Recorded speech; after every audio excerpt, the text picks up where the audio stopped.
How strange are all things round me, like some thief who treads forbidden ground, and fain would lurk unseen.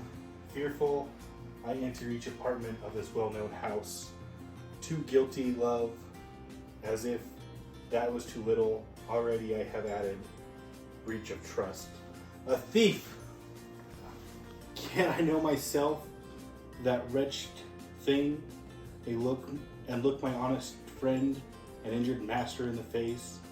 Though hypocrisy may a while conceal my guilt, at length it will be known, and public shame and ruin must ensue. Sure, such was the condition of grand apostate when he first lost his purity. Like me, disconsolate, he wandered, and while yet in heaven bore all his future hell about him. Barnwell, oh how I rejoice to see you safe. So will our master and his gentle daughter, who during your absence often inquired after you. Would he were gone, his officious love will pry into the secrets of my soul. Unless you know the pain the whole family has felt on your account, you can't conceive how much you are beloved, but why thus cold and silent? When my heart is full of joy for your return, why do you turn away? Why thus avoid me? What have I done? How am I altered since you saw me last? Or rather, what have you done? And why are you thus changed? For I am still the same. What have I done indeed? Not speak, nor look upon me. By my face he will discover all I would conceal. Methinks already I begun to hate him. I cannot bear this usage from a friend, one whom still now I ever found so, loving, whom yet I love, though this unkindness strikes at the root of friendship and might destroy it, and it in any breast but mine. I am not well. Sleep has been a stranger to these eyes since you had beheld them last.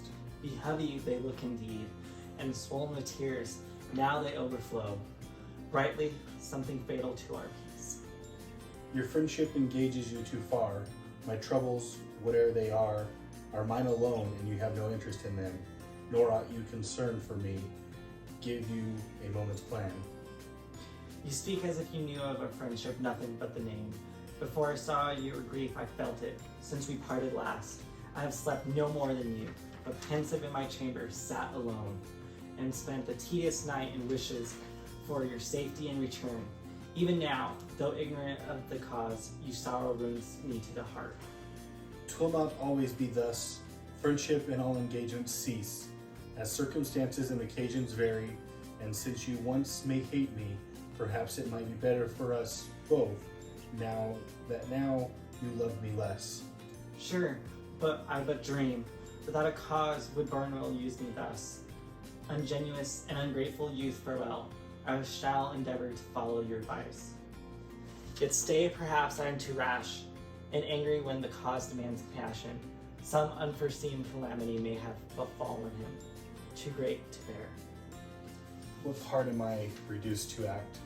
'Tis vile and base to move his temper thus, the best of friends and men. I am to blame. Prithee, forgive me. Barnwell, try to compose your ruffled mind, and let me know the cause of that thus transports you from yourself. My friendly counsel may restore your peace. All that is possible for man to do for man, your generous friendship may effect, but here even that's in vain. Something dreadful is laboring in your breast. Oh, give it vent, and let me share your grief. 'Twill ease your pain, should it admit no cure, and make it lighter by the part I bear. Vain superstition, my woes increase by being observed. Should the case be known, they would exceed all bounds. So well I know thy honest heart, guilt cannot harbor there. Oh, torture inseparable. Then why am I excluded?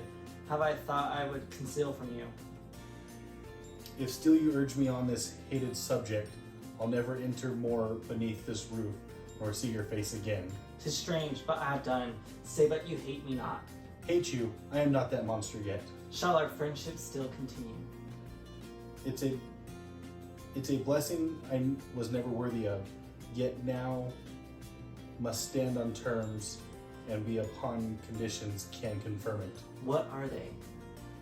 Never hereafter, though you should wonder at my conduct, desire to know more than I am willing to reveal.